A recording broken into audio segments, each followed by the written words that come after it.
ఏ జ్ఞానము లేదంటే గ్రంథ ఆధారము లేదు, ఏ జ్ఞానము లేదు. ఓన్లీ ఊహలతోని భ్రమలతోని మాది వేరు మీది వేరు అని చెప్పి సమాజాన్ని అనైక్యత వైపు తీసుకెళ్లేటటువంటి కొంతమంది సమాజం ఉన్నారు. ఇది ఎందుకు వచ్చిందా ఈ అనైక్యత అంటే మనకి సరి అయిన గ్రంథాల జ్ఞానం లేకపోవటం ఫస్ట్ పాయింట్. రెండోది అసలు దేవుడెవరు, ఎవరిని దేవుడు అనాలి, ఎందుకు దేవుడు అనాలి అనే విషయం అసలే తెలియకపోవటం.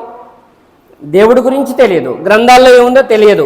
యుగ పురుషుల మార్గదర్శకత్వం ఏం చెప్పారు, యుగానికి ఒక యుగ పురుషుడు వచ్చాడు. అర్థమవుతుందా? ఒక్కొక్క జాతిలో ఒక్కొక్క ప్రవక్తను పంపించాను, ఒక్కొక్క జాతిలో ఇద్దరిద్దరు ప్రవక్తలను, ముగ్గురు ప్రవక్తలను పంపించాను. ప్రవక్త రాని జాతి అంటూ ఏదీ లేదు అని చెప్పి దైవం దివ్య ఖురాన్లో చెప్తున్నాడు.